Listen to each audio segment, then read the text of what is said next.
Amongst the Irish Hills of Michigan lays one of American motorsport's most treasured facilities. It's a throwback to a simpler time when we simply went racing as fast as we possibly could. Now, in 2023, it's still one of the fastest tracks in NASCAR, but with this NASCAR Gen 4 Cup car, we're going to be going that much quicker in this honestly ode to a simpler time as well in NASCAR racing. We're glad to be here. Round number 8 of the UFL Elite Series. This is the Follow Splash and Go Graphics 160 at Michigan International Speedway. Welcome to Pit Stop TV and to the virtual Michigan International Speedway in the virtual Brooklyn, Michigan. We're going to be saying Michigan a lot of times tonight, but we are glad to be here for round number 8 of the regular season, of the full season, however you want to put it. This is the playoff cutoff race just to get into the playoffs. Drivers just wrapped up qualifying. Warm-up is beginning behind us, but let's take a look and kind of index where we're at this evening. Here's a good look at the virtual Michigan International Speedway and a good look at the track map here as well, Zach. Really do enjoy broadcasting any kind of racing here, whether it's cup cars, open wheel cars, or anything in between or otherwise. This is such a great racetrack for racing on the sim.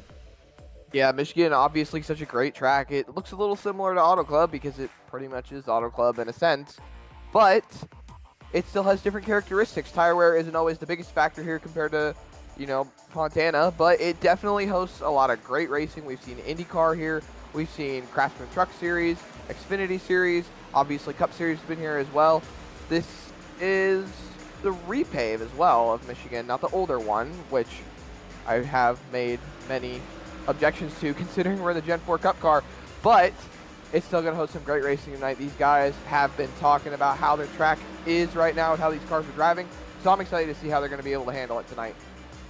For sure, and yes, this racetrack is very similar in footprint to Auto Club Speedway. Of course, Auto Club was built in the shadow of Michigan International Speedway by Roger Penske. There we go.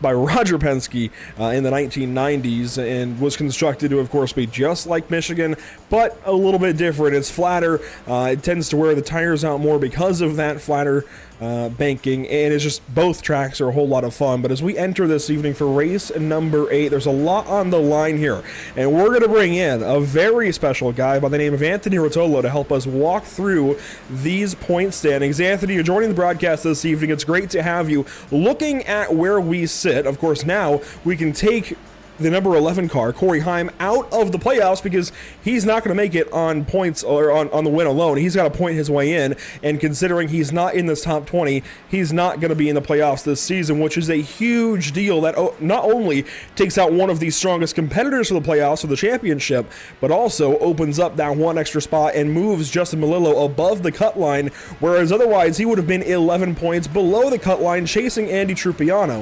Of course, we also have a couple of drivers locked in by points alone, those being Josh Chin and Blake Reynolds, who have been atop of the point standings all season long, it's felt like. So then really things start at Andrew Schwartz and go down through Nick Olson here on our playoff sheet, and there's a lot of mixing around that's going to happen this evening. Yeah, for sure. First of all, thank you for having me. I'm really excited to be on the broadcast today. I hung up the driving the wheels for the broadcast booth, and I'm very excited to do this with y'all, especially for a playoff cutoff race. This is awesome. The regular season finale, as you can see with the playoff standings, there's a lot going on here. I talked to a couple of drivers beforehand, and there's a lot of different strategies. Some drivers really want to go all in on getting stage points. Some really just want to see where they are. Maybe lap 25. I know I talked to Jonathan Taylor. He mentioned he wants to just focus on not getting his own way, maybe seeing where he is on lap 25 and going after a stage point. So it's very exciting. I'm super stoked for this race, and yeah, it's gonna be tight. There's a lot of good names up there that could easily make the playoffs, and of course there's the win and get in, which there's some good drivers down there that could possibly pull it off. There really are. I think anybody on this screen currently can absolutely be counted in to contend for a win this evening, and there's so many others that could as well. Certainly notables are going to be guys like Andrew Schwartz, Sean Peleg. Watch them in these, in the one stage this evening that's going to end at the completion of lap number 30. They're going to be going for all the stage points they can to just kind of make sure they're on their way in. Other guys might be playing more so for the win, guys like Andy Trupiano, Justin Melillo, Gabe Herschel, but I would not be surprised to see them also play the stage as best as they can, because that's a free 10 points if they're able to get that stage win. Not a free 10 points, but certainly almost free 10 points if they can get that stage win. Guys like Leighton Zabile, again, watch for that aggression. Considering he runs in with those hog tamers, and we've seen him be aggressive before, you might want to watch out for Leighton Sabile to go for that stage one, try to get himself. That'd be 5 points above the cutoff line if Melillo doesn't get any stage points. That would be a huge swing of momentum just around that cutoff line. And of course, then race points are going to determine the rest. If somebody outside of the top 20 wins, or outside of the top 12 rather, that moves them in. A lot to try and keep track of. We'll do our best this evening, but it is going to be one overwhelming follow splash and go graphics 160. Glad that Splash and Go Graphics, there we go, is back on board with us here this evening in the follow Splash and Go Graphics 160. That's a mouthful. We'll try and work that in as we can this evening, but with warm-up wrapping up behind us, let's take a look at the weather conditions. 78.9 degrees in the air, 123 degrees on track, Zach. That is one of the warmest races I think we'll see all season. Right up there with Brazil last week. And from here, I would expect things to trend a little bit back down until maybe Phoenix and Miami. We should have cooler races for Richmond and Charlotte.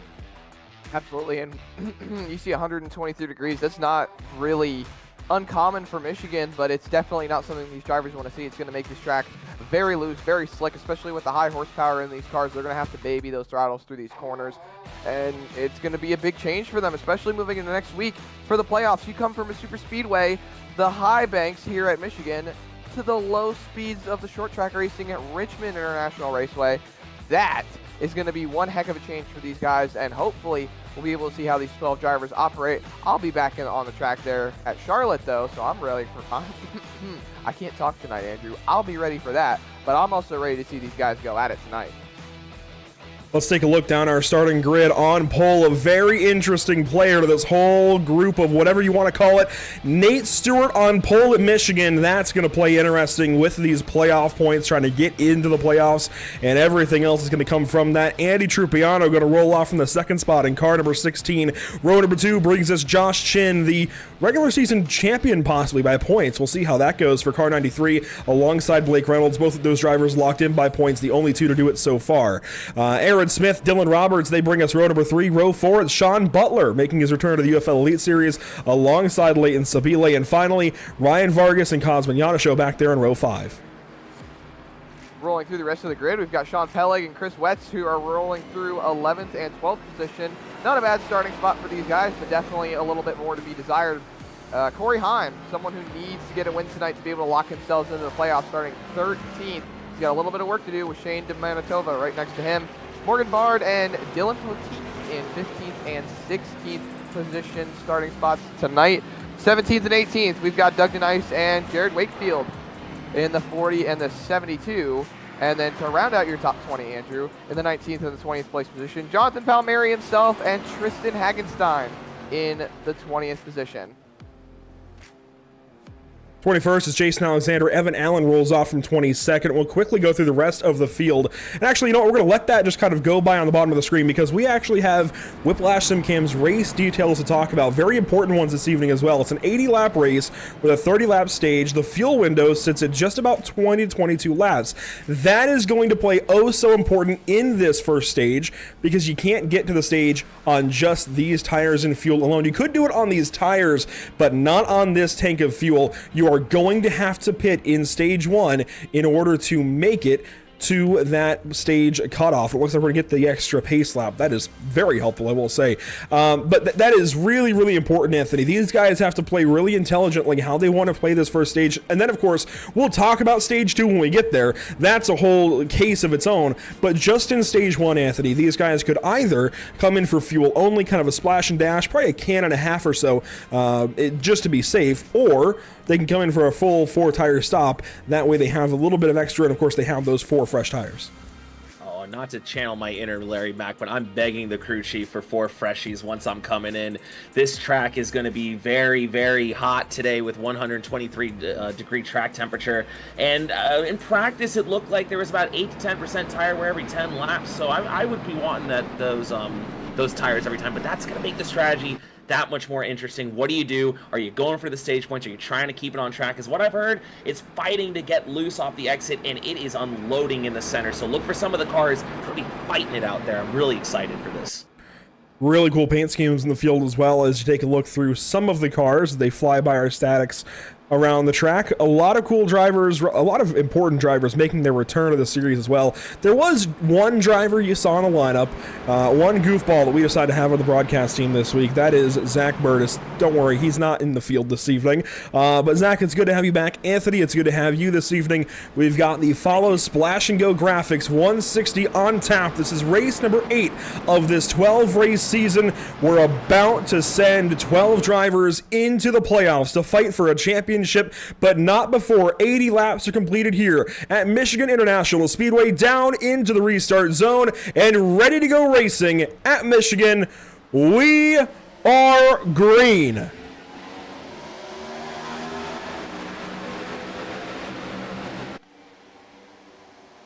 Looks like Wett's got a bad start there, right on the outside. A couple cars stacked up. The field working through turns 1 and 2 for the first time at speed, and the 16 got real loose. That was Trupiano up top, bobbling around, hanging on to the race car down the backstretch for the first time here, Zach. Everybody trying to fight for that first little bit of grip. It's going to be difficult as these tires come up to temperature. Everybody kind of works their way into a field. It's not easy on lap 1. Yeah, it takes about 2, 3, maybe even 4 laps for these tires to start coming in and actually be able to have enough of a grip level for these guys to really start pushing their cars. And Anthony, you and I have both been on track with these guys. We know how they operate. We know that a lot of these guys want to try to push for all they got, but at the same time save their stuff and hopefully be able to make it through these runs. I honestly don't know how they do it with staying aggressive and keeping the tires underneath them. It's honestly an impressive skill and years of practice, something that I myself don't have yet. First side-by-side battle as everybody gets single file here early. Sean Peleg, Ryan Vargas. Vargas is in the playoffs. He won at Daytona to back up that Daytona win 1 season ago. He's going to fight for a championship as well, but he's still got to get through this last round as he battles here with Peleg early. Peleg on the inside going to drop down to the 10th position as Nate Stewart leads, and Blake Reynolds goes fastest that lap. He's running in the 4th position behind Josh Chin and Andy Trupiano. This is an interesting little conga line we've got ourselves going on early in this race. Dylan Roberts joining these guys up front. He won last week at Brazil. A lot to talk about there with the 74 car, but as these guys work in for the first run of the race, when do you think this pit window opens up? Zach and Anthony, both. I'll let you guys both kind of weigh in on that. Of course, we know the fuel window, 20 to 22 laps. That gives a little bit of variation, but also, do you want to pit early? Do you want to pit late? What do you want to do? Personally, I think the short pit might be a good way to go. These guys already know they don't want to be the first ones to pit road. But at the same time, the short pit might actually help them and benefit them in a way that they can get out there and be able to just have that lesser fuel and have a shorter stop. Oh, big crash! Oh my goodness, there's a lot of cars in that one. Big trouble out of turn number 2, lap number 4, and hey, this takes out the strategy, but more importantly, a big-time playoff player. That is the number 3 car of Jonathan Palmieri, heavily involved in this crash, and I gotta feel like this about writes off the season for the number 3. One of the coolest paint schemes you'll see all season. Unfortunately, Jonathan being involved here on lap 4. I won't say it's over until it's over, but I would almost say it's over. What a shame. That is a beautiful car, too. And just let's get a look at the replay here to see exactly what happened here. Because I caught this, people were spinning off into turn 1, but didn't get a good chance to see who it was. Yeah, you see them here going down into turn 1.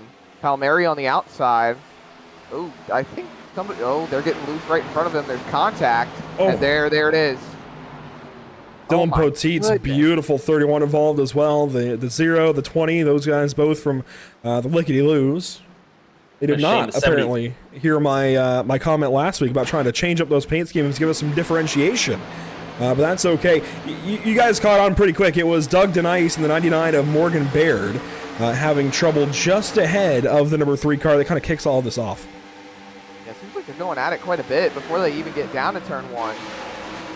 And yeah, I think it's just going to carry over, and these guys are going to make contact, and then boom, there it goes. So Barrett actually got passed up by the 40 of DeNice, and he got hit. It looks like, was it the 20 of D-Man Tova that got into him? I think so.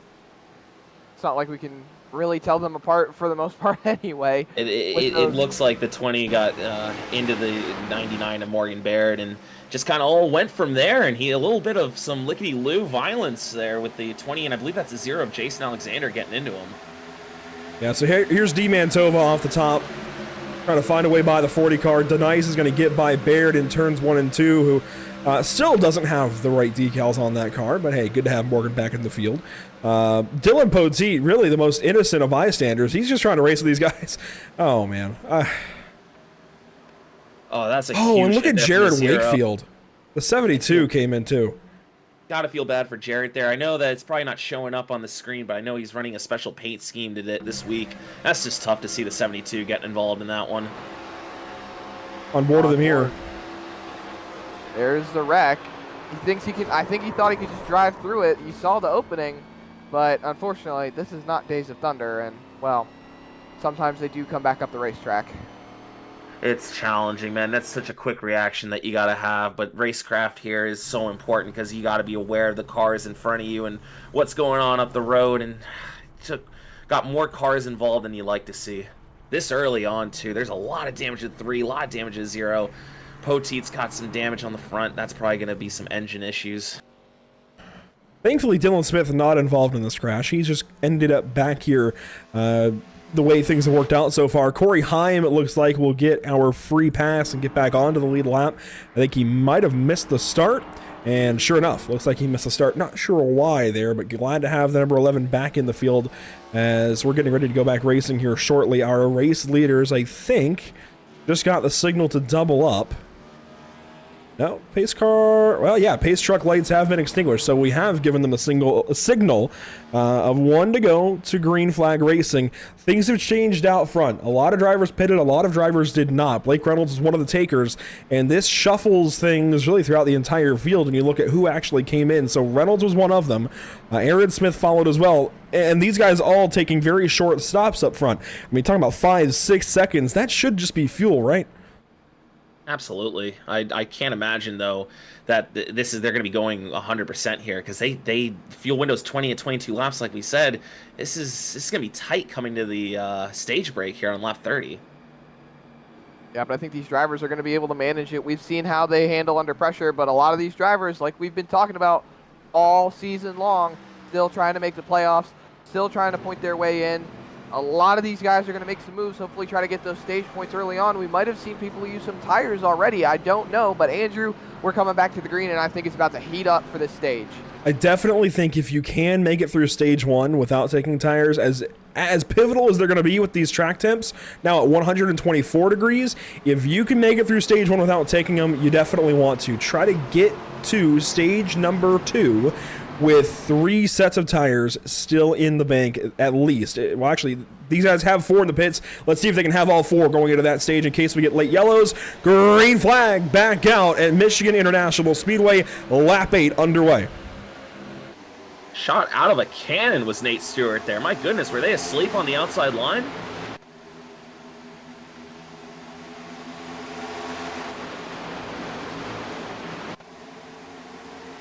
Single file, top 2 or 3 cars. First side-by-side, Leighton Sabile, Josh Chin down the backstretch and fanning out all across the track. A couple of slow cars down the back straightaway. Everybody finding their place to get into turn number 3, though. Here is a look at Leighton Sabile into the top 4. Just passing the 74 of Dylan Roberts, but he's got company. Here comes the 96 of Sean Butler, somebody who's been oh so strong here, Zach, in this UFL Elite Series, but hasn't run many races this season, back here this evening at Michigan. Yeah, Sean Butler is always a strong competitor whenever he gets on the racetrack. It's always nice to see him running. I know I've run with him a few times in a few other series, and he's always been competitive, so to see him running up here is always nice to see. And he's going to clear Leighton Sabile. They're going to get single filed out 1, 2, 3, 4, 5, 6, 7 cars single filed out for that top spot. And right on the back bumper of Dylan Roberts, I think we're going to see some interesting racing going down to turn 1. They're going to try and go 3 wide again here, it feels like. They're really getting a little racy. Because here we go with the 96 trying to get under 74. Andrew, this is exciting. Good racing all across this 2-mile speedway currently. Leighton Sabile falling back now, taking an index of what's going on around him. Of course, he needs these stage points. I talked about it when we talked about those points. He really needs to see if he can grab a few, if not 10, at least a handful, as we might have a challenge for our race lead. Trupiano down to the inside of the 4-car of Nate Stewart, somebody who also could use some stage points. Both of these guys really could. Trupiano might need more as he challenges to the inside of that 4-car who sat on pole today. What can the 16 do? It looks like he's falling back. Yes, I was wrong. Sorry, Zach.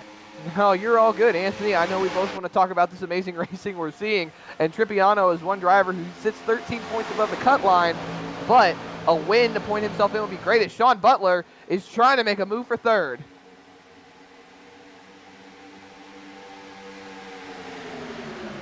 Down the back straightaway, single file once again through your top 7 or so. Ryan Vargas now entering the chat. Make it 8 as, Peleg right back up the inside of the 26 car. And once again, here comes Trupiano trying to fight for the race lead. He's nearly got it. He's not going to have it that time at the line. Thousands separating these two drivers out front.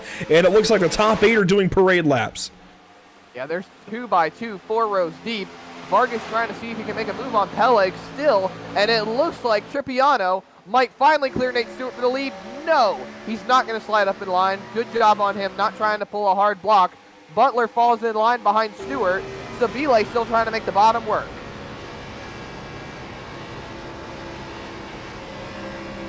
This is incredible racing that we're having right now. I guess I was way off by thinking they might take it easy. After that early caution, they are absolutely going at it here in the front.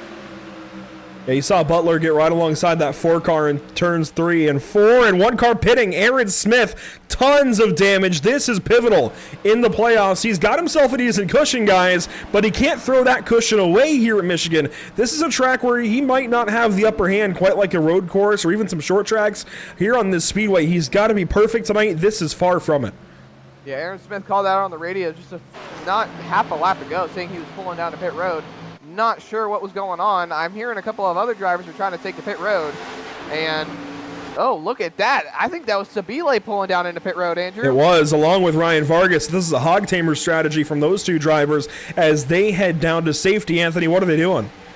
I think that they're just playing a game right now to try and make it to the end of the stage. You know, some cars did stay out to try and maybe get the tires, get the fuel in, try and make it to the end, see what you can do, because like I said, I don't know if everyone's going to make it here.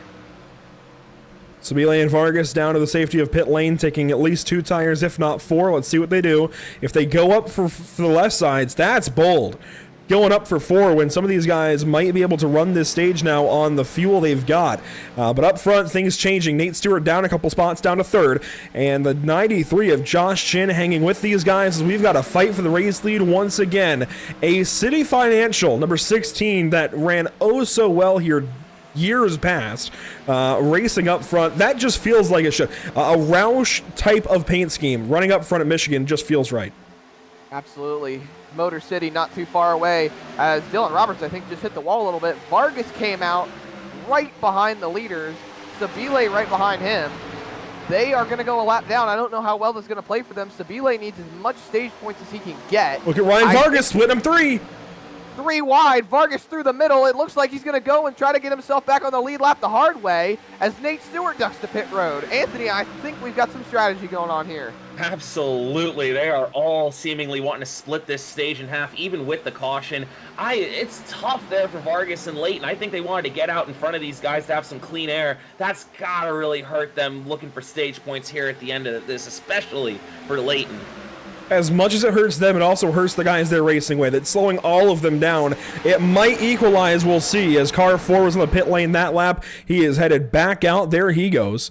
So Nate Stewart taking service. Looks like not a 4-tire stop, guys. 5.78 seconds. That's the way I think I would have done it, but we'll see which one works out as Josh Chin heads down to the pit lane.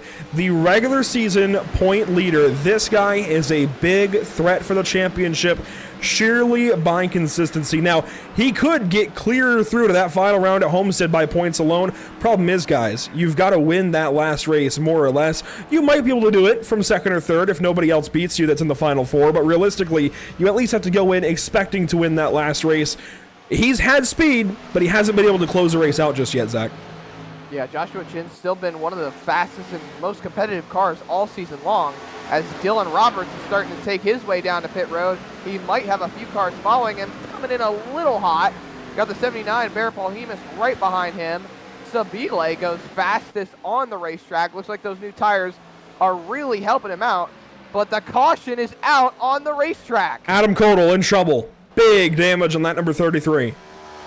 He's a playoff contender, Andrew. That is not helpful for his race tonight. At all.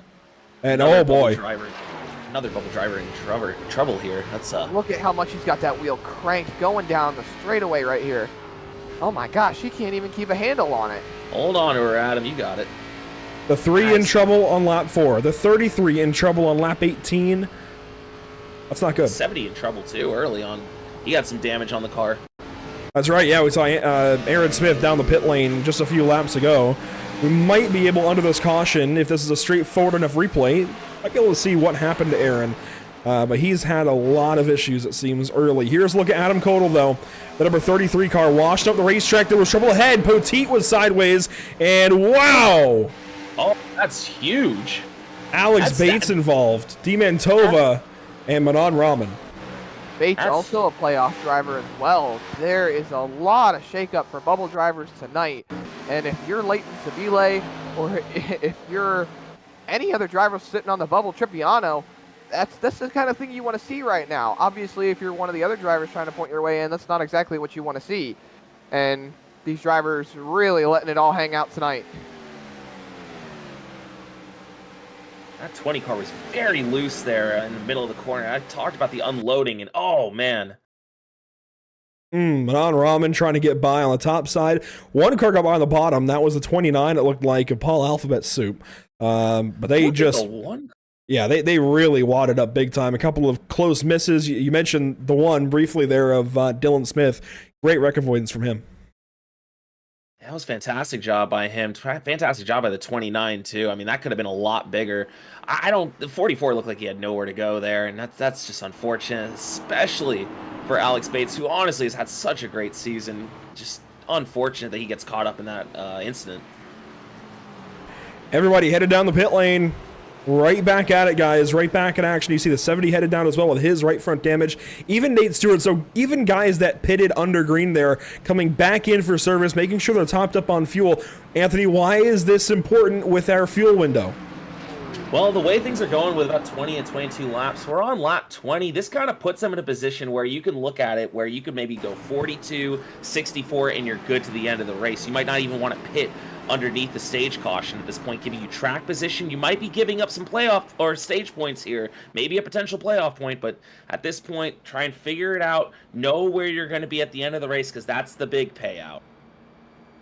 Meanwhile, Zach, big shakeups up front. Ryan Williams is now your race leader. And I say Ryan Williams. This is an interesting conundrum we've got this evening because John Palmieri did a bit of a goofball coming into this evening.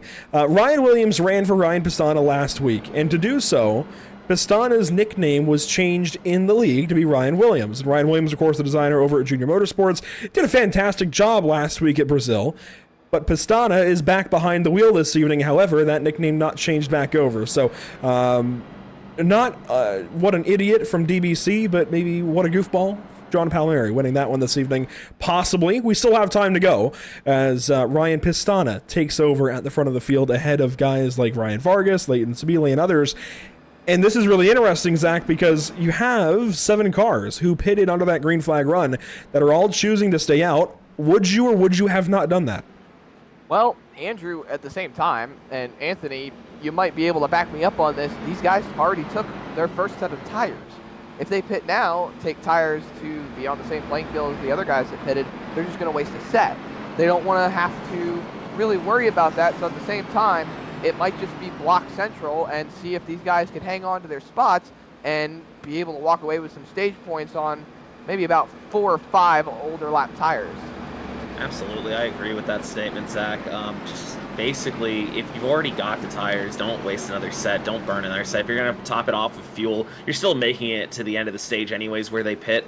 So just track position's important here. I wonder if they're going to be able to hold them off. Some of these guys, they could really use those extra points. Someone like Pistana, especially, leading this race, he gets even 5 extra bonus points. That could be huge with where he could potentially be finishing at the end of this race and where everything shakes up. points back up on your screen. And to play exactly into what you were just talking about there, Anthony, Ryan Pastana, 31 points down. It would take a lot for him to point in, but if he can go up there and win the stage, it would be a whole lot easier. Suddenly, he jumps up ahead of Palmieri and gets 10 points closer to that cutoff line, because where is Justin Melillo tonight? Actually, I don't think he's in the field. He was talking about having to race from a hotel. I don't see him here, guys. I didn't even catch that until now, and that changes everything. That really opens up an extra spot, 2 other points these guys can work with, but let's get back racing. Green flag back out at Michigan. Leighton Sabile battling with these guys early. Vargas to the lead.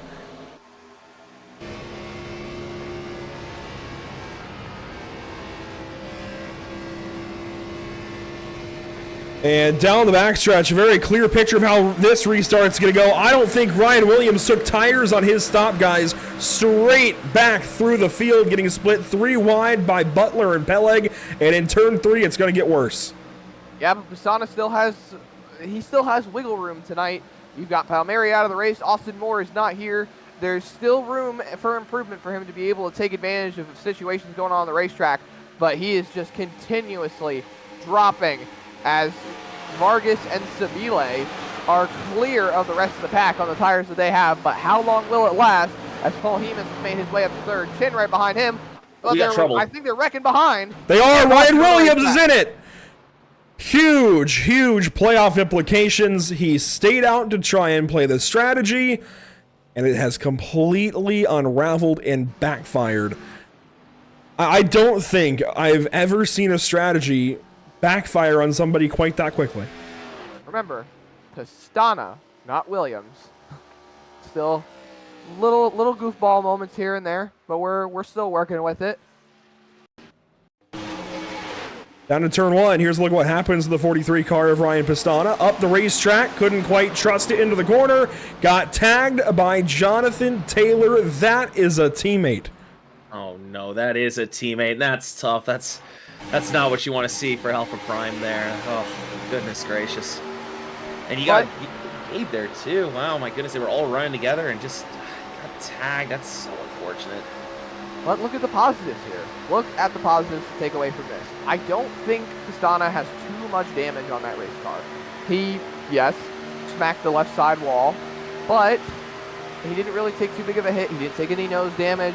He might still be good aero-wise. He might be able to get that car fixed up and point it back in a good direction. There's the contact, and yeah, hopefully he'll be able to get that damage fixed and still be able to help himself when it comes to the playoff. But at the same time, Jonathan Taylor being a teammate, he is also trying to point himself in, and he is a lot closer on the bubble than Pastana is.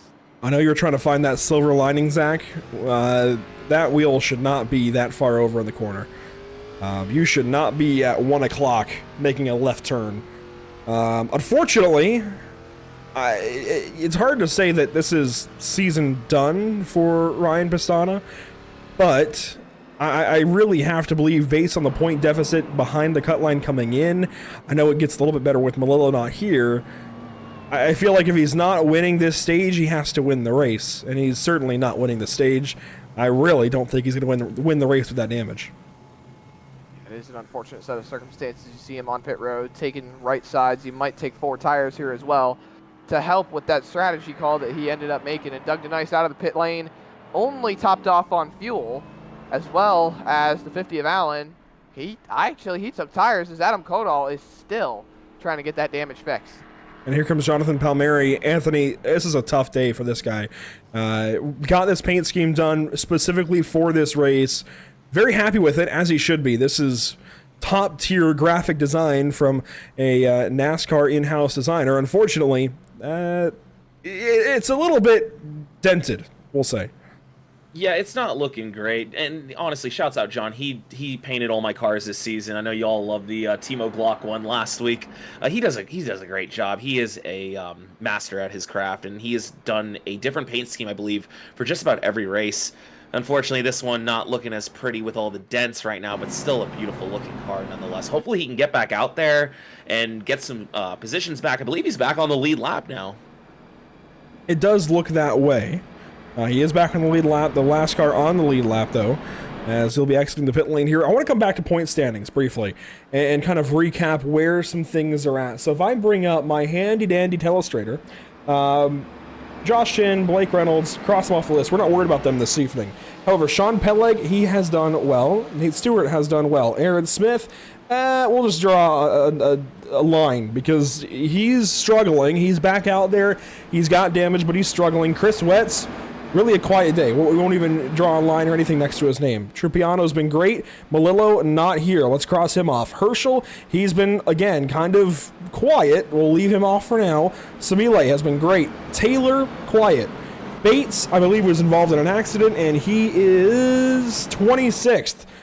That's the wrong one. That is not good for Alex Bates. Where is Austin Moore? Quite frankly, guys, yeah, I was going to say, I don't see him, so let's cross him out. Jonathan Palmieri, let's cross him out. Let's tentatively cross out Pistana. This becomes a much clearer picture of who's going to make it in. We're now looking to guys like Gabe Herschel and Jonathan Taylor and Leighton Sabile. That is our playoff cutoff line battle, which makes a lot of sense. They were the three closest to get in. These are our focus drivers, the 07, the 25, and the 7. As far as stage points go, Gabe Herschel is in 13th, and I am expecting him to maybe make a run, try and get those bonus points here. This is a huge restart for him and his potential playoff hopes. Into the restart zone, Ryan Vargas, the race leader. Leighton Sabile, second. We just talked about him being one of the focus drivers for the playoffs. Green flag is back out. 4 laps to go in stage 1.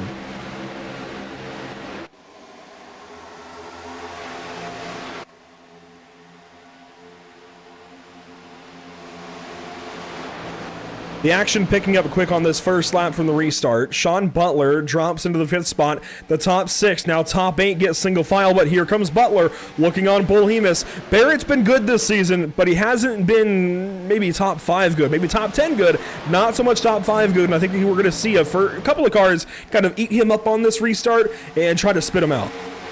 Absolutely, and Bolhemus needs a win to point himself into these playoffs. It's definitely going to be Struggle Town Central to try and see if he can get up there. But right now, the fight is for the lead. Vargas on the top, Sabile on the bottom. They're 3 wide for the lead. Chin on the outside of Vargas, Andrew. Big run from the top, and Ryan Vargas had to jump way out of the throttle, opening up the door now for the 25 of the 93. Sabile hit the wall coming down off of turn number 2. So all these drivers are fanning out 3 wide. Butler in the middle behind. Tripiano on the bottom. It looks like Chin is going to pack a little bit of air on Sabile's quarter panel. Looks like he's going to take that run down the front straightaway, Anthony. Leighton was trying to be 3 lanes fast there, and Josh Chin is taking advantage of it, trying to get the lead, but look who's in 3rd and chugging along. It is Sean Butler. Aaron Smith, we talk about the troubles for him. He just went purple on lap 28. 2 laps to go on the stage, and this is the fight we've got up front. Josh Chin is in. Leighton Sabile needs these points. Sean Butler, he doesn't care. He just wants to run up front, and he's doing exactly that on this green flag run, maybe to the full end of the stage. Let's hope so. Trupiano just behind here. Dylan Roberts doing a good job this evening. Sean Peleg, Blake Reynolds, a lot of drivers to talk about. Butler loose out of 4. 1 lap to go on the stage. Even just off of race position alone, without even the stage points, Sabile should be pointing himself in. So to battle now, he's just clawing for every single point that he can get, trying to find a way around Sean Butler as they're side by side behind. Tripiano on the top next to Sean Peleg. Dylan Roberts right in front of them. Blake Reynolds trying to see if he can find a way around him. Bolhemus has dropped back a ton, Andrew, but Joshua Chin running away with it right now for this stage win. Josh Chin might not have won a race just yet, but here out of turn number 4, he is going to become a UFL Elite Series stage winner. I don't think he's done that yet this season. He's doing it here at Michigan. What a race to the line for stage number 1. Your top 10 there on the left side of the screen. Josh Chin winning the stage. Then it's Sean Butler, Leighton Sabile, Dylan Roberts, it looks like, is going to claim 4th. Andy Trupiano had 5th. Will he keep it or will Peleg get it? Looks like Sean Peleg is being pointed through to 5th position. Trupiano 6th, and that's a very important point for the 16 car to lose, guys. Zach, we just talked about it. Trupiano is... I didn't highlight him because he's been doing so well, but he's another one of those focus drivers for the playoffs. Throw him into that bunch that we're kind of watching for this cut line. As long as he continues executing, I think he's safe. Really, the battle is up to the guys in the 25, the 07, the 7, but still worth noting. Well, Trippiano still did have a bubble to Sabile. He had quite a considerable bubble, and I believe there's a difference of about 3 or 4 points when it comes to them right now for the stage. So give Sabile a few extra points, if I'm not mistaken. And I'm gonna try honestly, to. I'm gonna try to write it here. So he's that's about 8. 18 points behind Trippiano as of the playoff standings. 3 spots plus about 3 stage points. So he should, theoretically, have about 2 points back to Trippiano. Melillo's not here, so it should be Trippiano, Sabile, Herschel, if I'm not mistaken. I believe you're correct. Just doing some simple math here, I think that Gabe would be 5 points back now of Leighton, since Gabe did not score any points here, and Leighton would have jumped over into 12th. Looks like a lot of cars diving down pit road here, not surprising. Yeah, so stage points listed next to these guys here for the stage. Pele grabbed 6. I know this is not the greatest way to do this. Stewart grabbed 2. Truppiano grabbed 5. Sabile 8. So Sabile is going to jump much closer. That's 3 points closer. It was an 18-point gap. Do the math from there. Really a compelling story, though, developing as we work into stage number 2 now in the pit lane. You see these guys coming in for service. Very important to do so, as well, as we will have 4 tire stops across the board, and we head back out onto the racetrack. Truppiano going to lead the way, not with a 4 tire stop, guys. This is important. Yeah, I'm surprised. That's a fuel only. That's going to be... I don't know if that's going to put him at a deficit, as Sabile took tires. I believe Vargas took tires as well. So you're setting yourself up for a nice little run here. If you can one stop it the rest of the way, maybe take tires that stop and be good the rest of the way to the end. Yeah, remember, they only have 4 sets in the pits. Maybe Andy's trying to save one for the end in case we get a late race caution, because it looks like fresh tires is the way to go after a decent run. So we'll see how that plays out. I'm surprised by that strategy, honestly. There's 2 schools of thought, I feel like, to this stage. Do you want to try and have the good tires early, work a gap, and if you have to run a short run, since this is a 50-lap stage, the 20-lap fuel window does not quite play nicely. Excuse me. And even, I don't think you're even going to save enough fuel to make it the full stage on just 1 stop. You're going to have to make 2 stops realistically, and we can bring up the race details to help you out with that. So there's 2 schools of thought. Getting back to my original point, off my tangent, do you want to have tires early? Do you want to have tires late? It looks like, at least Truppiano, Reynolds, Mikulajczak, I think that's close, at least on the pronunciation, those guys taking potentially fuel only or even 2 tires in the case of Paul Alphabet Soup, they want the tires later in the race. I don't think anybody's going to take 2 tires on this stop for sure. I really think it's going to be just a matter of tires or no tires here. It looked like the top 3 went no tires. They want to have tires later in case they've already used an extra set. I don't disagree with that. Do you guys have preferences, Zach, Anthony? Do you want tires early, tires late, if you have to choose? Take the tires now. Expect the green flag run. Yes, there have been a lot of cautions, but you need to expect that green flag is going to stay out. You can either 2-stop it by short pitting on both the fuel runs here, or you can maximize this fuel run as much as you can, take it to about lap 56, and then you can either take it to pit road on lap 78 or push as hard as you can and save it 2 laps of gas to get it to the end. I agree with you at that point. Just try and manage what you can, manage what you can do. Don't push too hard, but of course that's easier said than done, right, Zach? Absolutely, but these guys are not too worried about it right now because, Andrew, we're about to head back to the green flag for the 2nd stage of the race. That we are, about 46 laps left, and that makes things a little bit easier if you do want to try and save fuel. Will anybody chance it? We'll find out. We're back green flag in the Follow Splash and Go Graphics 160 at Michigan.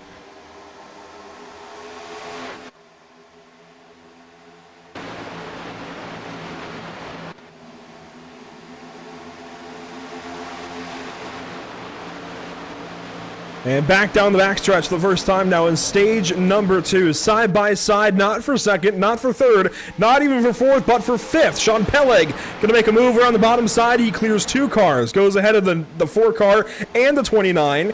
Grabs the 5th position, but here comes Nate Stewart fighting back on the outside. Top 6 get clear. Yeah, Nate Stewart, one driver that still wants to try to be able to get a win and not have to worry about a point situation pointing himself into the playoffs. Tripiano, your leader right now, would lock himself in.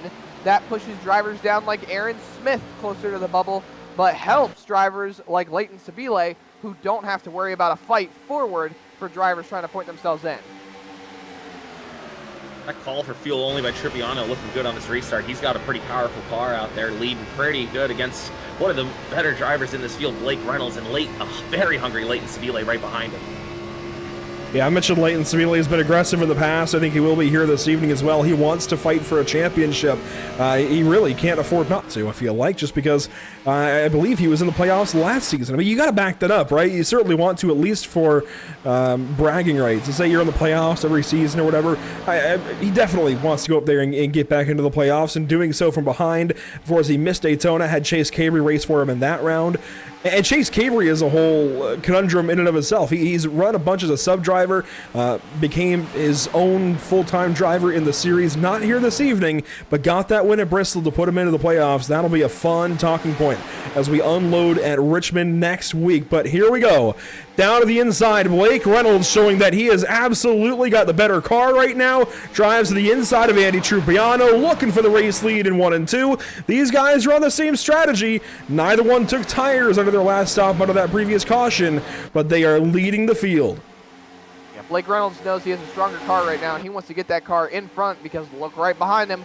Leighton Sabile is fighting hard to see if he can point that car up front.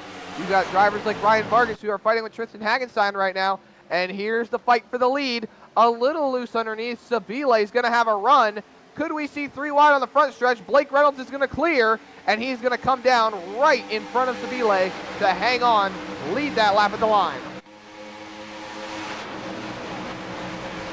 Add Dylan Roberts to the conversation. Suddenly 4th place, running on the inside.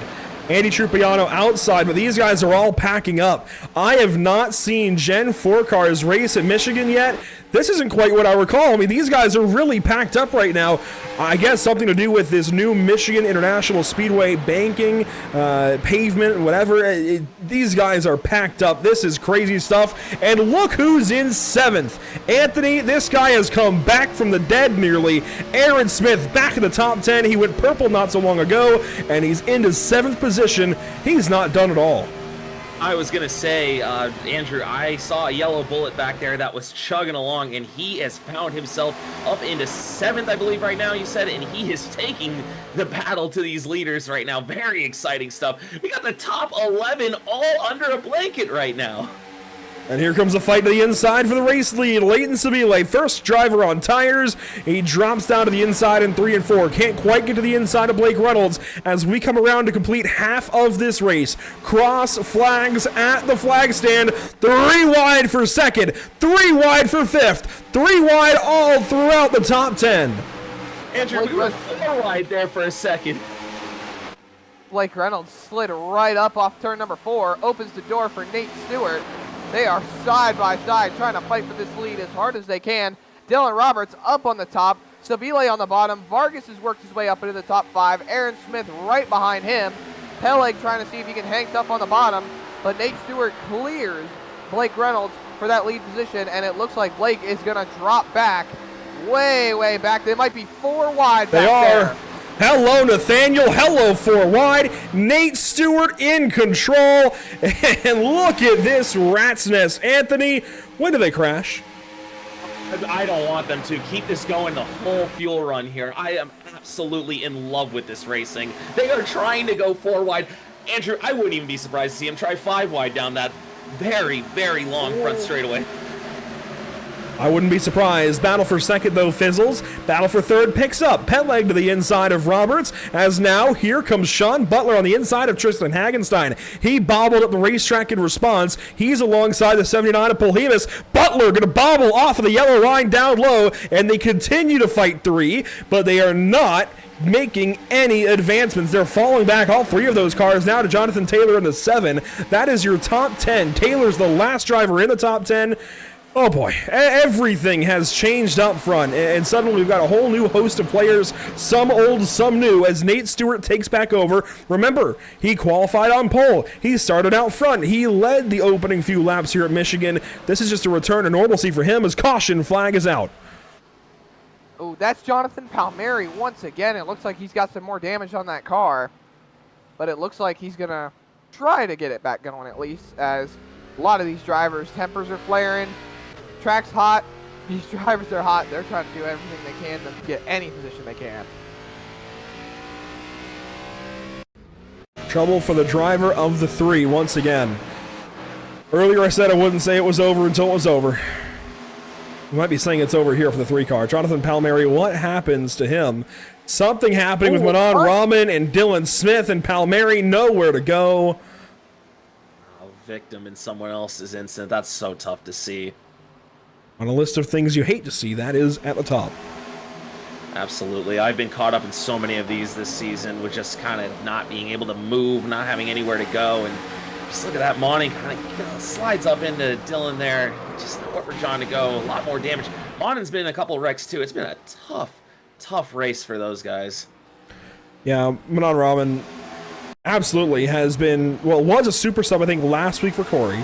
Has been a great addition to this series. Tonight, though, this is not how you wanted things to go at all for the driver of the 44, is it, Zach? I mean, it was involved in that turn 4 crash earlier in this race with the guy just ahead of him, Shane D. Mantova. At least I think that's Shane D. Mantova in front of him. Can't tell, but regardless, I think that might be Evan Allen, actually. They all look the same, but this time Manon just got loose at a turn 2, rather, up in front of Dylan. Dylan had nowhere to go. John had nowhere to go. Thankfully, the seas parted for our Stage 1 winner, who is way in the back. That is the 93. Way back there. What is he doing back there? He could just be sandbagging a little bit and realizing that he's locked himself in to the playoffs. So we've got cars backing up on pit road, trying to point their way into their box. Drivers making their way off pit road, though. You see Nate Stewart coming out. I think we saw a lot of 2-tire stops just now. I think we saw, yeah, a lot. Nate Stewart took 4 tires there. I think Sean Butler either took fuel only or took 2 tires. And you see the rest of the drivers coming off. Trippiano, you see Corey Heim right there, Doug DeNice, Joshua Chin. There's the rest of the drivers heading off pit road. Dylan Smith right there. Yeah, Sean Butler, only fuel. So the strategy really starting to add up here. See Jonathan Taylor taking fuel only as well. Anthony, walk us through it here. You're the Larry Mack tonight. Tell us how things are shaking up for these guys. Yeah, I mean, hey, we're going to have another recipe for a fantastic battle coming up here. If they're all taking 2 tires, fuel only, they must be really thinking that there's going to be cautions late in this race. Come get the tires late. You know, we did just have a pit stop, I want to say, about 14 laps ago, so I would have definitely, fuel's always on the window. Fuel is always on the window to try and make this in one more stop, but you do have to consider, you know, do I want to save those sets of tires? You can't, they don't roll over to the next race. You can't bring them to Richmond. So I'm taking all the tires I can. I'm taking advantage of the fact that some of the cars are going to be ill handling. They're going to get their tire temperatures up. If I were them, 4 tires for me personally. Took that replay just to confirm those guys out front did take fuel only. Those being Sean Butler, Jonathan Taylor, Andrew Schwartz, Gabe Herschel, even Cosmin Yana show this evening in the Splash and Go graphics number 84. Sunoco on that Chevrolet as well. Really enjoy this paint scheme. Of course, Splash and Go graphics, a great partner of this UFL Elite Series and many series teams and drivers in the iRacing.com sim. None do it quite like Splash and Go graphics. Several painters over there that simply blow everybody else out of the water. Cosmin, one of the best in sim racing in general, not just iRacing for those guys, but sim racing. Really do enjoy the work that he puts in. That said, the top 5, old tires, new fuel, they're kind of bridging that gap. Go back to the race details. This resets them now with 20-ish laps. We'll say 20 just in case they're maybe a little bit shy of that 22. 20 laps of fuel. They can make it now in one stop. Everybody can, but they just saved tires to get track position. These tires can definitely go longer than 20 laps. At least 35, maybe 40. I don't think that's the worst call at all. They've definitely got life. They might not be as fresh as the leaders. They might be lacking on grip for a few laps, but I think things will kind of even out, kind of plateau across the field for these drivers that just took those, took no tires under this caution. Time will tell. We might have to rely on that Anthony Rotolo guy as this run goes on, but down into the restart zone. Green flag coming once again. This time inside of 35 to go, make it 34 to go. They stack up. Ryan Vargas, Blake Reynolds, everybody in the back. Oh, it's a huge wreck there. Massive. Playoff drivers getting involved in this one. Massive crash. Our leaders got away, but Ryan Vargas and so many more involved on the front stretch. And you called it, Zach. Chris Wetz, a very important piece of the puzzle along with Alex Bates. We'll recap that in a moment. Let's see what happened here. I think it was just an accordion effect from drivers spinning their tires, and it didn't exactly play out for everybody here on board checking out Ryan Vargas. Oh. A checkup started, I think, with Andrew Schwartz. Oh, there's the spin for Vargas. 66 got out of that quickly. He saw what was going on and said, nope, not for me. Yeah, so you know what? Let's go to the onboard here, the driver's eye perspective of Blake Reynolds. Let's see what he saw, guys, and see what he was trying to plan on here. He was just dipping low from the get-go, and he ends up getting a small piece of it, but very heads up from Blake Reynolds. Yeah, that's a big heads-up move. It's something, you know, that it's on-track awareness. You expect the unexpected. You expect what's going on in front of you, and, you know, you just have to be ready for it. You see Blake Reynolds right there in line. Tristan Hagenstein right behind him. Sean Peleg in front of Blake Reynolds. He's the one that hit Ryan Vargas and sent him around. This is from the flag stand, the speed shot on the front stretch. And just watch them stack up here onto the flag stand. This is going to be slow-mo. That's halftime. Let's go even slower. So Vargas gets stacked up. He gets turned around by Peleg, who gets shot up in the air by Hagenstein, I believe. And then Denice was checking up. He gets turned around by one of the Lickety-Loos. Walker Skeeter up in the air. He had a great run at Pocono weeks back.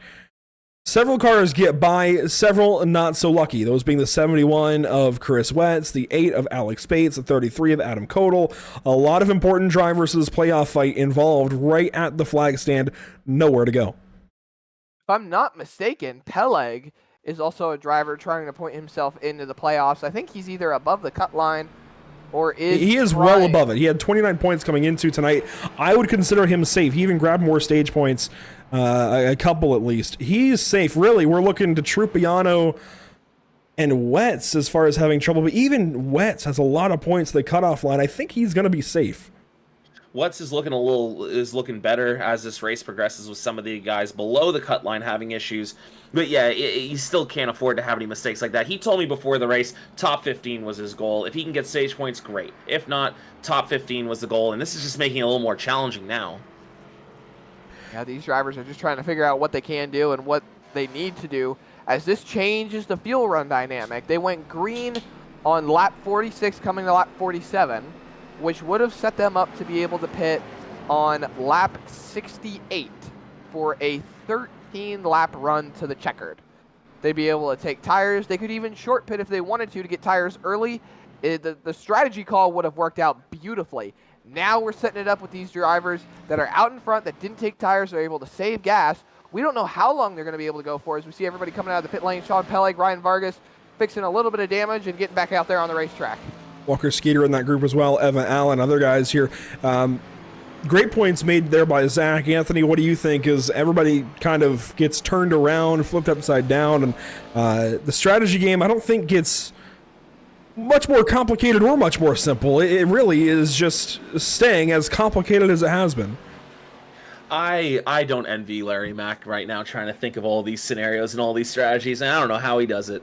Honestly, right now, you got to try and make it to the end. Zach got a good point with about 13 to go seems good. You can saving a little bit under these cautions. I'm starting to think the way the tire wear is going, and y'all have brought it up, a 2-tire stop, if this stays green, will get you that track position, and the car should be running just fine. Of course, who knows? We could have a bunch of cautions, could stay green to the end, could have a green-white checker that throws everything out of whack. So I'm liking the 2-tire call, though, here at the end. And if you get to 10 to go or so and you still have to pit, maybe that's a good point to come in and be able to utilize your 2 tires on the right side and take maybe half fuel. I think in a span of 2 tires, you should be able to get the car packed nearly full of fuel. Maybe you wait a couple of seconds to just make sure you've got a little bit of insurance in case of green-white checkers. But I think a 2-tire stop with a can, maybe a can and a half of fuel at 10 to go, doesn't sound too bad. We'll see what these drivers opt to do. You could also split it down the middle, go 15 and 15, as we're going to restart with 30 laps to go. 4 tires on each, well, I guess on the stop in between. That wouldn't be bad either. We'll see what these guys do. Should be a pretty cut and dry. 1 stop from here. Green flag back out in the follow splash and go graphics. 160 at Michigan. And 3, 4, let's call it maybe even 4.5 wide at times. Down to turn 1. Hagenstein around the bottom. Hello. No, that was Stewart, actually, the 4 car. Yeah, getting underneath Gabe Herschel right there, trying to get any positions he can. Herschel falling back, but Stewart up inside the top 5, fighting and trying to claw for every spot he can. Kazmianchu on the bottom. They are 3 wide, almost 4 wide, as Nate Stewart continues to go forward. Dylan Roberts right behind him. Nate Stewart is not messing around on this restart. He's all the way up in a second after restarting back in the pack. He is absolutely coming for Sean Butler right now. That 4 car has been absolutely on rails tonight. I'm really watching Nate Stewart as this race goes on. He might be able to grab himself his first UFL Elite Series win. Watch out for car number 4. Also, watch out for car number 70. We've got the 70 and the 7 even. Both of these guys inside the top 5, racing actually for the 5th position as the leaders get back 3 wide here out of turn 4. And here comes Aaron Smith. He's going to be one of them. Yeah, these guys are all fighting it out. They're almost 4 wide for the lead as Sabile's coming into play here, trying to see what he can do on those tires. Look at these drivers, 3 wide for 3rd. Sabile to the bottom, trying to see if he can claw for anything he can. Sean Butler falling back. Aaron Smith around the outside. He's going to have a run on Sabile to take 3rd away. Hear me out. Huge run here. Hear me out. Would anybody be upset if we ran Michigan again for the finale? Absolutely not. This has been incredible racing. This has been amazing racing. The best I've seen all season as Blake Reynolds slides all the way up a turn 4. They're chasing down the racetrack. Dylan Roberts trying to take the lead. Aaron Smith trying to see what he can do. Find a way around, find a hole, anything he can. He's going right back to the top, Andrew. Big send from Roberts on the bottom side. You're watching from the perspective of Aaron Smith, though. He's going to have a run here down the backstretch. He's going to go all the way from the attic to the basement and send it 3 wide here to turn number 3. What can the 70 do? He can go for the top position. That's what he can do here in turn number 3. Nate Stewart fights back, trying to find the middle between the 70 and 74. It's not there. Side by side into turn 4. It's Smith. It's Roberts. Maybe still Stewart. To the line, it's going to be Smith on lap 54, and we still have 26 to go. Aaron Smith lost a little bit of momentum coming off of turn 4 with a bit of a wiggle. Was able to block Nate Stewart, cut off the momentum to Sabile. Blake Reynolds himself coming around the outside of Sabile. I don't think, no, he will get there, get the run on the top, get the draft off of Nate Stewart, but they're still side by side for the race lead. Give it to Dylan Roberts by a bit of a nose. Actually, he clears Aaron Smith going down to turn 3. And look at this, Joshua Chin and Trippiano are coming back into the fight as Peleg and Vargas fight side by side. Oh, where did they come from? They're now in the top 7 here, looking to battle for the lead. Andrew, this is getting really exciting here. If you just showed me the telemetry of how close these guys are across the line every lap, or if you gave me like a 480p feed of this broadcast and I couldn't tell what the cars were, I would think they were the package from, let's say, 2019, 2020 or so, where it was all the downforce, none of the horsepower. That's what this looks like. These do not look like NASCAR Gen 4 cars, at least on the short run. Now, as we get single file through the top 10, this is a bit closer to what I was expecting, but at any point in same time, I feel like they can pack back up. That said, I do want to take a look here at the 4-car. Look at the right front, guys. That is not quite straight. That is not what you want it to be. Hard to tell there. We'll see if we can get a better angle at some point here, but he's got just a little bit of damage. You can see the fender flared out just a little bit. Yeah, look at it right there. Just punched in a little bit on the bumper, but I don't know if it's really affecting Nate Stewart that much because, well, he's still running in the P4 position. Number 4 running just fine with a 25 sitting right behind him. Joshua Chin, Tripiano right behind them, still close together trying to fight it out for that 6th spot. Peleg, Butler, Vargas, and, it looks like Paul Hemus is going back to his pit box. I think he's actually out of the race. I did not realize he was 4 laps down, as they're still fighting hard for this top 10. And look who's back in the fight. Yeah. In 11th. My goodness, he came back. He's still in it, boys. He's got a chance. Oh! But he's over the track. Up the track there, missing the 96. Yeah, commentator curse, but also maybe commentator save. Suddenly, Pisano's back in the fight as Reynolds is going to go by Smith up front. There's a couple of stories to kind of come back and wrap up. Another one is going to be the 3-car, Jonathan Palmieri. He was just a few spots ahead, so he has dropped a couple of positions since I really saw him close to the top 10 again. But Palmieri is still in this race at a decent spot. Yes, he's got plenty of damage on that Toyota Camry. But he's not completely done, guys. He's running in the 16th position. I wouldn't count him out just yet at all, as we've got pit stops. Here come Gabe Herschel, Jonathan Taylor, and more. Yeah, this is a good time to make that final pit stop, in my opinion. Try and just hope that if this race stays green, you will have the fresh tires, hopefully a clean track in front of you. Looks like 4 tires is the call for some of these guys, and I would be on the lookout. The 07 and the 7 are battling really hard. Gabe told me he needs 5 positions ahead of Jonathan Taylor to potentially make the playoffs here. Yeah, and these drivers are just trying to see what they can do with their strategies. It's a bit of a shakeup from what we were talking about earlier. It looks like these guys are trying to really run the fuel run out. Take the tires now and be able to run the whole fuel run. And that was a hot stop. It looks like Pistana missed his box just a little bit. That's going to cost him a little bit of time on the racetrack. And I don't think the short pit's the way to go, I guess. It looks like pit now. Get your tires early and don't let these guys jump ahead of you. Traditionally, I would argue against short pitting, personally, at least in races like this where we've seen a lot of cautions. I mean, if we pull up the race info, we have seen a several amounts. We'll say 6. There we go. 6 or 17 laps. Plenty of cautions in this race in just 60 laps. I mean, we've seen one on average every 10 laps. That tells us we're going to see at least 1, if not 2 more in this race. Usually, I'd argue against the short pit. You want to run it out. If we get a caution, you pit, get back out there. If you don't get a caution, you just run the fuel out, able to run on lighter fuel load, whatever. Maybe some faster times that way. I'm not really sure I know what to do. I really don't know what these guys should do as they come up on a slow Jared Wakefield. That's going to slow up the 74 car, who is worth a note of his own. Dylan Roberts. He's run a few races this season, ran back at Pocono subbing in for Alex Bates, and then suddenly ran for himself last week at Brazil.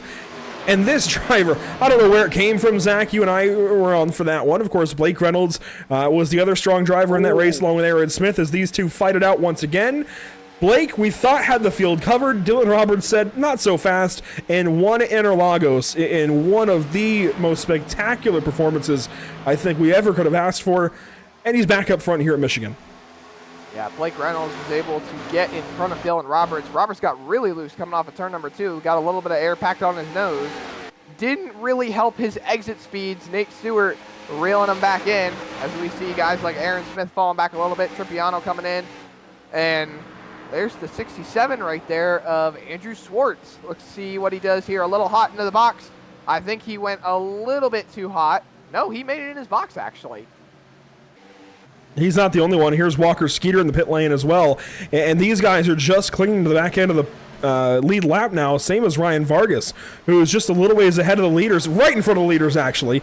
Literally right in front of Blake Reynolds. And yes, we do have trouble somewhere. Jonathan Taylor? Yes. Jonathan Taylor, front stretch, turn 4. And that is not what you wanted to see for your playoff hopes. Taylor said coming into this race, he just wanted to stay out of his own head, not make too many mistakes, and well, it looks like he is in the wall off of turn number 4. and that car seems to be crab walking just a little bit. Andrew, what'd you say about short pitting again? Well, I said on average, we get a caution every 10 laps, so we were due for at least one, if not two more. And sure enough, here's that caution. And it looks like, no offense to Jonathan Taylor, part of it, well, really, I'd say it's because he short pitted. He was on the tires trying to get by those guys, and there's not much room. A small mistake ends up with big implications. That is really, really unfortunate for Jonathan. This has been a season to forget after it seemed like it was a season for the books.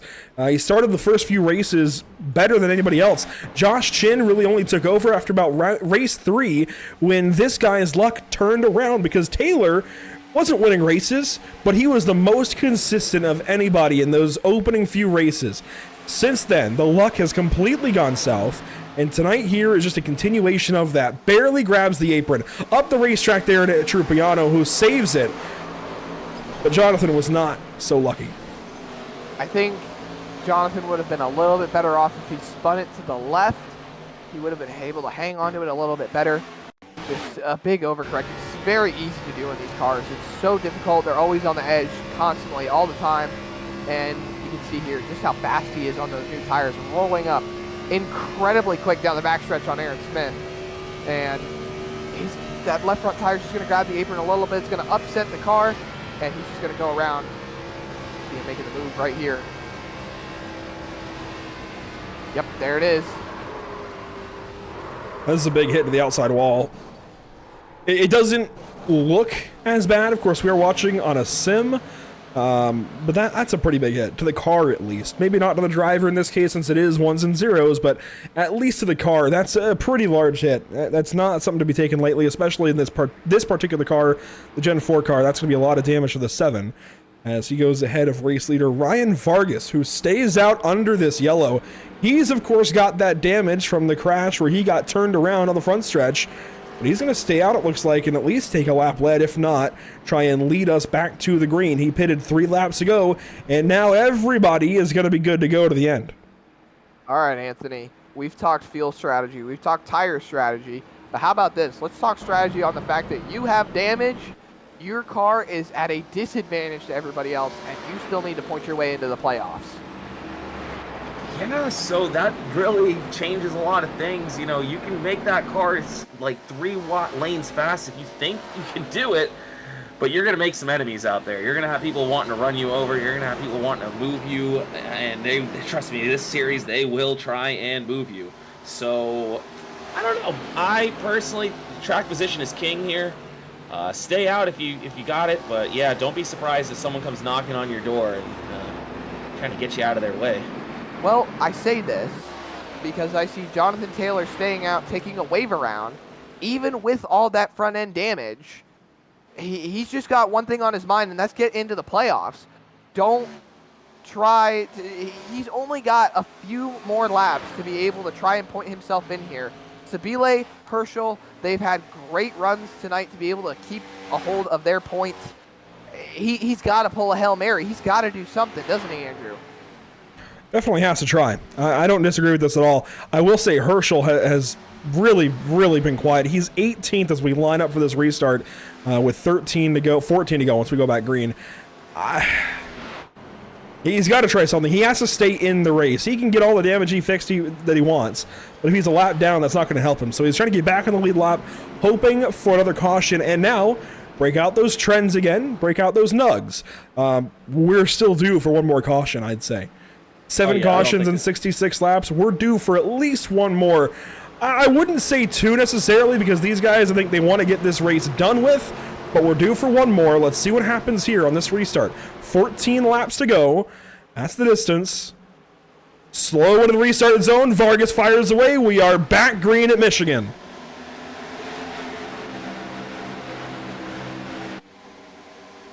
And here we go already. Here comes Nate Stewart, guys. Every single restart tonight, he has been electric. Think Bubba Wallace on restarts lately in the Cup Series. That's this 4 card tonight. He has been on it every single time the green flag drops. But here comes Roberts on the outside. That's holding him back as Reynolds is going to take a look to the inside of Vargas. Yeah, Stewart lost a lot of time not being able to clear Dylan Roberts, and Roberts might actually clear him as Blake Reynolds has a run Vargas slipping up just a little bit, coming off of turn 4. Reynolds clears for the lead, coming across the line. It'll be lap 68, 13 laps to go. Roberts still on the outside. Drivers trying to make room for any point that they can get on the racetrack, spreading out throughout the field. And your top 10 has shaken up quite a bit. Reynolds, Vargas, Stewart, Roberts, Chin, your top 5. Sabile, Tripiano, Smith, Peleg, and Butler, as they are fighting for everything they can get, 3 wide for second place.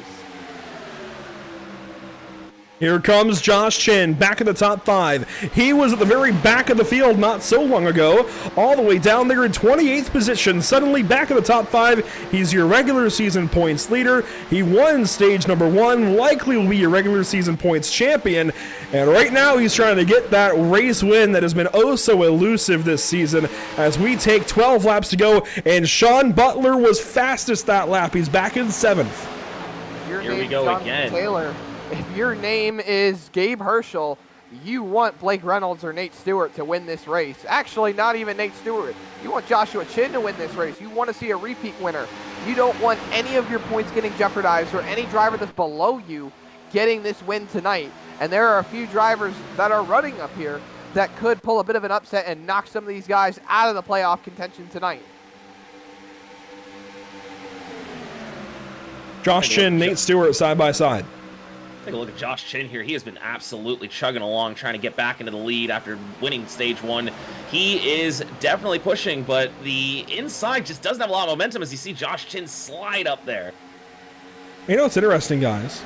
We only have one winner in this field at all, Ryan Vargas. Everybody else has not won a race yet this season. Brian Mercurio, who's won 3, is not in the field tonight. Could that jeopardize him making the playoffs? I'm not sure how many he's missed. I didn't expect that to be a talking point.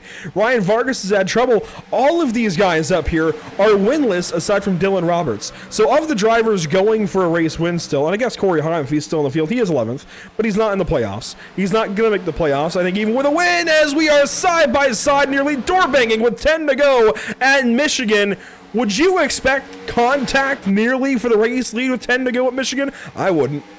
Oh, really everything is being thrown out They're the window still here. trying to make contact going down the backstretch. Look at them going into 3. They're forcing each other up the racetrack. Joshua Chin is saying, yes, keep it up. Let me reel you in like a fish getting some bait on a fishing line. And he is oh, contact! Contact again! They're locked together. They finally separate across the line. They touched again. Will they touch again, maybe? They got 9 laps to go. I have a feeling they're going to be making some more contact here. And Josh Chin is loving it right now as the field is starting to catch back up as well. Look at Blake Reynolds trying to pull a crossover move. He is down to the inside now, going down the back straightaway. He's going to try to side draft a little bit. Joshua Chin right behind them. Sean Butler peeking out of line. Oh my goodness, Andrew. We'll have to talk to Mr. Palmieri about how the playoffs are looking after the race. But look at these guys right now. Look at how they're fighting, coming up on 8 laps to go. Dylan Roberts now looking to try and see if he can make a move on Joshua Chin as Butler goes all the way down to the white line. Amazing racing back here. Well, not back here, up here. As we near in on 5 laps to go. The trends tell us we should still get 1 yellow, but hey, that could be, that crash at least could be on the last lap. Who knows as we race now. As you mentioned, Zach, with 8 to go. Big move from the 70 of Aaron Smith, swerving down the backstretch. We stay side by side up front. Hagenstein down low, and here comes the 93 on the top side. He's got a lot of momentum. He is trying to make that top line work. He did it in 1 and 2. He gets a big run coming down the front straightaway. What's he do with it? He's looking to go to the bottom. He's drafting off Blake Reynolds. It looks like we're going to have a 3 wide. No, backs out last second going into 1. If you were going to make that move stick on the bottom, you got to absolutely be in front of both those cars. It is tough to get anything going, so he's going to try and take this on the outside with the momentum. He's going to get alongside Nate Stewart here for second. Cuts off Nate Stewart's momentum, comes back up to cover. Nate Stewart defends from Joshua Chin. Andrew, I don't know if my blood pressure can take this. I know mine can. Whoa! Sean Butler nearly into the left rear of the 4 car. What a move from him. And that's going to move the 93 up the racetrack. Here comes Roberts in the 74. Big block from the 96. How many more blocks will these drivers let him get away with? That was a big one on the front stretch as we head down. Oh, Roberts threw the right rear at him a little bit as we settle in with 6 to go. Stewart back to the inside. He's underneath, making contact. Oh my goodness, Anthony, they are going at it for this race lead. They're coming up on 5 laps to go. The sun is setting, but the track temp is still hot. These drivers are hot. They want to win this race. Andrew, what's the move that you'd make here? Were you trying to take the air off? You trying to do the momentum on the outside? What are you trying to do to get around? Because Blake Reynolds is holding his own right now. Topside is king. You want that momentum, especially out of turn 4 of the start-finish line, even if you have to pull a crossover of some sort. You want that topside in turns 3 and 4 on the last lap of this race. I don't think there's any ifs, ands, or buts about it, as look at this gaggle of cars in turns 1 and 2. This is 5th, this is 6th, 7th, 8th, 9th, even Corey Heim and Andy Trupiano back here. Even Paul Alphabet Soup. What a run out of that 29 car this evening. Finally settling into his own as, look at this, 3 wide into turn 3. That's Corey Heim way down there. Yeah, he's really thrown it in there. He wants to try and see what he can do. He's one of the drivers that has to win tonight to point himself into this. Oh! And contact there from Chin and Peleg. They just door slammed out of turn 4. These guys have a history. Remember Watkins Glen back earlier in the season. They settle it out for now. That was a big hit for those two guys. Just kind of bounced off each other, though. It wasn't like Reynolds and Stewart where they got stuck together for a moment. They just hit and got separated. Whoa, Sabile, big slide, and he's losing spots down the backstretch. Oh, I thought Leighton was wrecking there. Corey Heim might have played the strategy game to his advantage. We haven't seen him all race, but with 3 laps to go coming to the line, he's up inside the top 5, closing in on Dylan Roberts. Do we think he could play spoiler and finally lock himself into the playoffs tonight? I don't think even with a win he would do it. He's missed too many races. Even with the win, he has to make it in on points. I don't think Corey Heim has any hopes of making the playoffs. There's no way he points in. I don't think the wins count for him anymore, but we'd have to get clarification about a second win, as this is the fight for second. Blake Reynolds getting smaller in their windshields as the Apex Action Toyota Camry goes back to the inside of the Huffman Racing Radio's Dodge.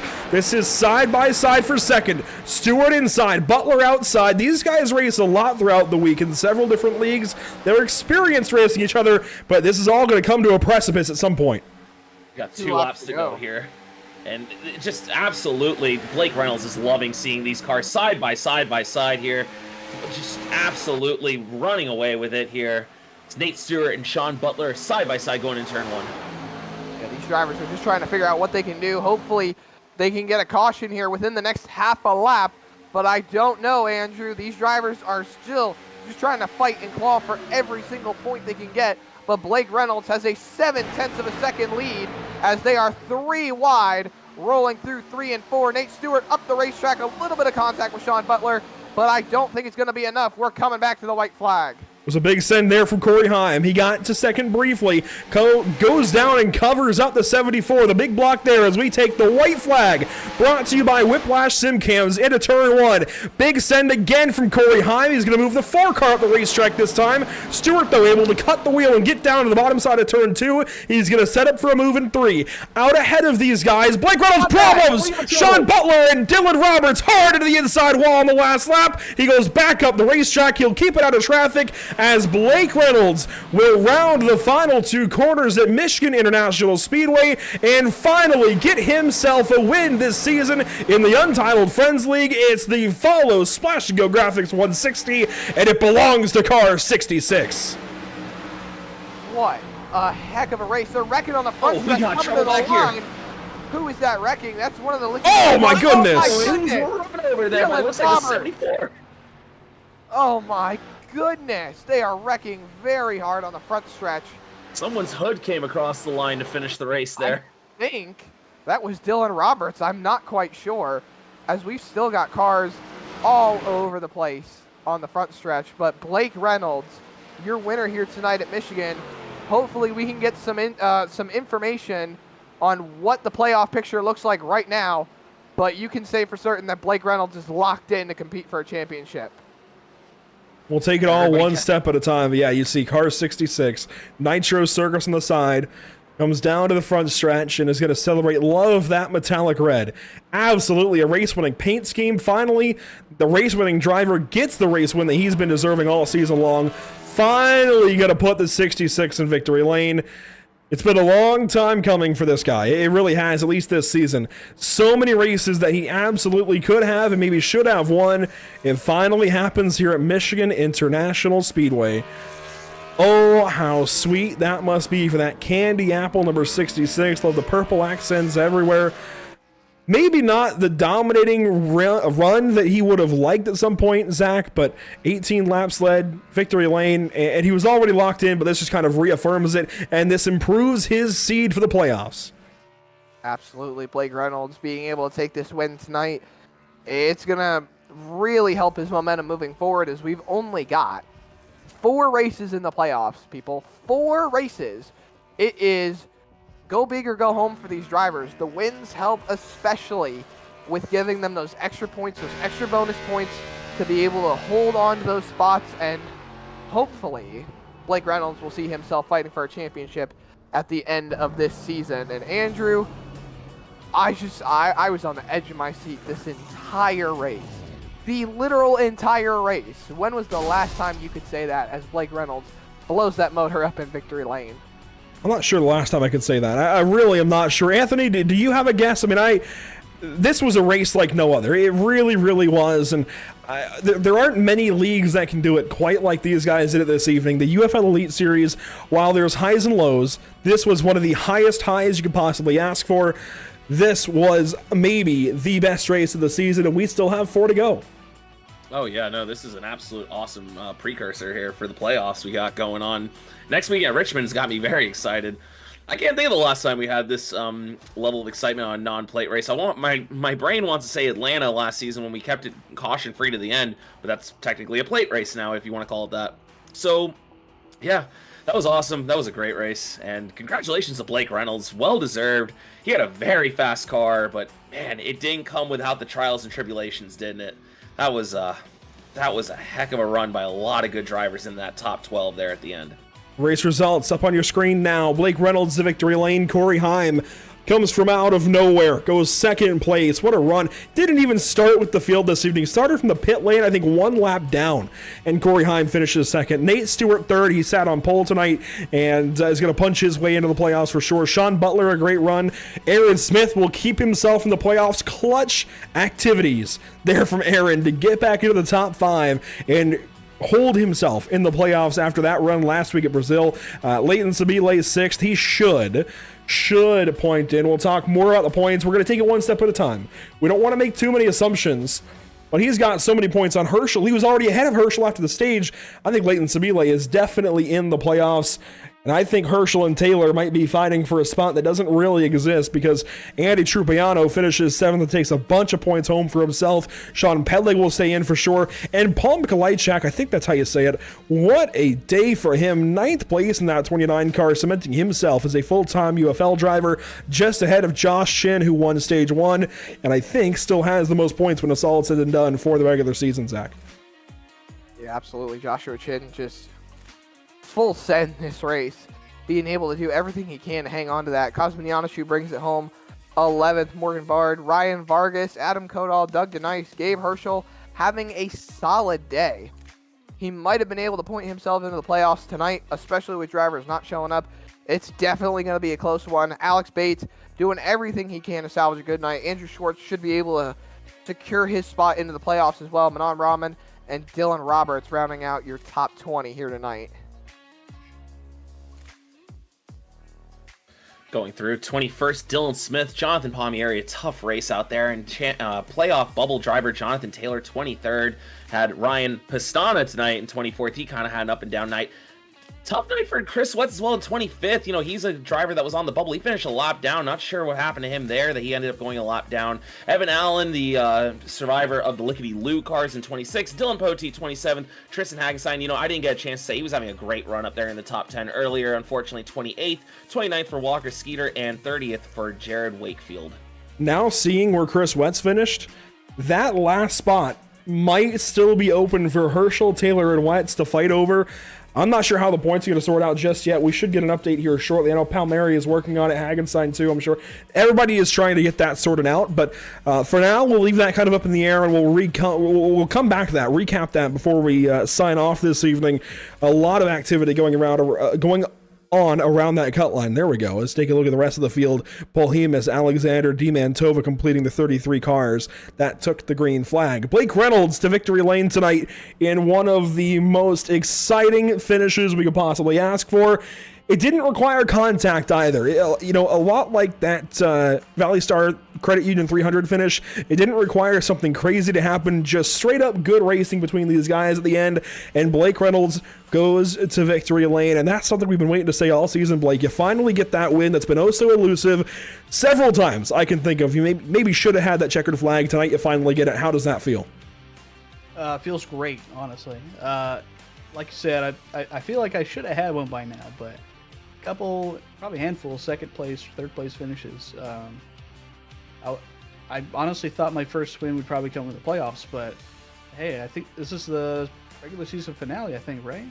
That it is, and you might be right up there with Josh Shin for the regular season champion. One of you two guys is going to end up getting it, I believe. Stellar regular season setting up for a really solid playoffs maybe, and this is going to improve your seeding as well. Heading into Richmond in 2 weeks, how do you feel for these Gen 4 cars headed back to such a tricky short track?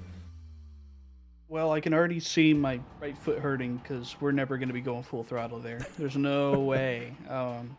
Just a lot of horsepower, and not in a negative light, but it is kind of a crappy tire. But it's kind of meant to be that way. It's how it was back then. So, you can't really go all out the entire time.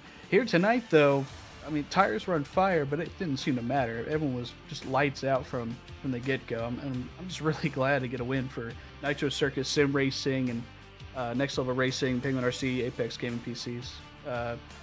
Pretty good-looking car. Made by Jonathan Oates, too. So it's good to get them in victory lane finally.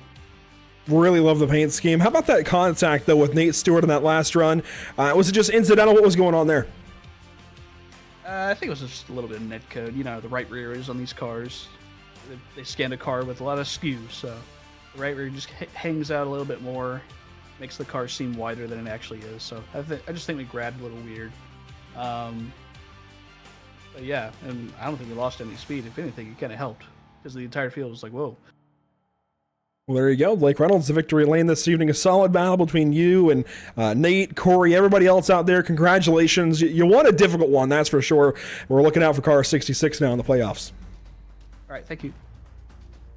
Blake Reynolds with a really solid night. Again, I don't think we expected it to come this late in the season. I think it should have come earlier, but he finally gets that win, and I think he's going to be the second seeded going into the playoffs now, guys. So a big deal for him to go to victory lane this evening. Meanwhile, Corey Heim goes second this evening, Zach, and I don't think Corey Heim. He was just in here. He was just in here. I'm not sure what happened, but let's go down then. Anthony, third place is going to be Nate Stewart this evening. Let's see if we can grab a hold of him. Hey, Nate, it's Anthony up here in the booth. A great job out there today. A third place finish. Great racing. You were absolutely the one to watch on restarts there. Take us through the race. What led you to a third place finish tonight? Hell, I thought I was screwed whenever that first caution came out.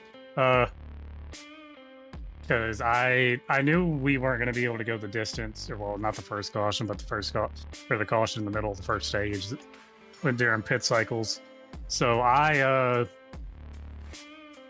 pitted, took no tires and stuff because I knew there was a lot of fall off, but I figured the fall off would have been negated by the track position, and it looked like it was going to work. And then caution came out a couple laps later, so then I had to burn a set, and then I was down at the back and was able to fight back up to I think it was like 8th or 9th in the first stage, or I don't know, somewhere in there. I got stage points regardless, which was a big relief just in case something went wrong in the last stage of the race. And the tire strategy was really interesting because I felt like you couldn't really save tires tonight.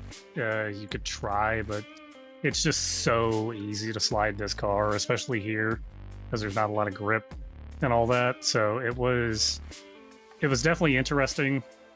And the tire strategies, with only having 4 sets lane, made it a lot more interesting.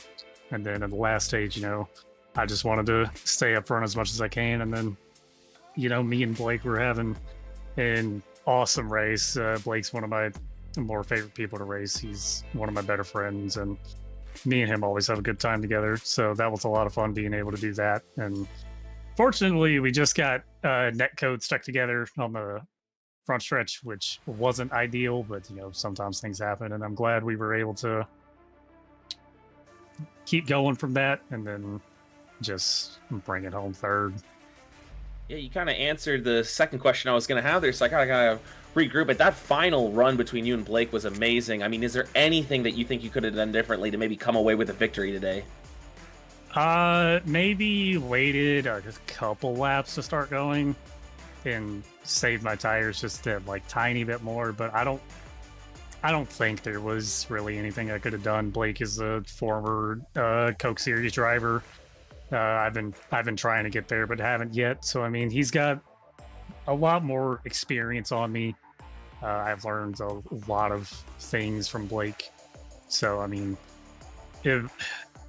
this is gonna sound kind of cheesy, but it was like a mentor versus student thing almost, because Blake has been a huge help in my iRacing career, and you know, he's made me a lot better. So it was a lot of fun battling with him. And then, yeah, I mean, the contact was unfortunate. I'm glad it didn't end up worse. And, you know, here came Corey Kime out of nowhere on tires. I was very surprised to see him come through the field like that. But hey, I mean, it was a lot of fun. Hey, well, great job out there. Congrats on third place finish, and congrats on making the playoffs there, securely making the playoffs. Good luck out there. Yeah, thank you. And before you let me go, I just want to say thanks to everyone. First off, thanks to you guys for broadcasting tonight. John and all the admins for putting on the league. All the sponsors that come out here and help support us. Apex Action Photography, that's me. I do iRacing pictures. Speed Visions, Rexford Engineering, the core YouTube channel. 73 Creative, Jonathan Oates. So we had a 73 Creative first and third tonight, so that's really cool. And yeah, I mean, not looking forward to Richmond. I don't like that track, but we'll see what happens. Thank you again. Congratulations. Thank you. Nate Stewart with a big run this evening for sure, and it seemed like several times under short runs, the 4-car just came from nowhere. Restart king maybe of the UFL Elite Series, we'll see as the season goes on, but a really strong day for him behind the wheel, and it is good to see Nate, who's had some trouble, random bad luck kind of popping up. It's good to see him in the playoffs this season, ready to fight for a championship. We're still waiting on official word. I don't know if scores are still being tabulated or what have you, where we're at, but we don't yet have official word on the playoff field. It's going to be a wide open crapshoot, I feel like, mostly between the 07 and 71. I think the 7 of Taylor, when he crashed out of turn 4, pretty much wrote himself out of it, unfortunately, which sucks because, again, he looked like he was securely in it at one point in time, Zach, and unfortunately has dropped out of contention, seemingly.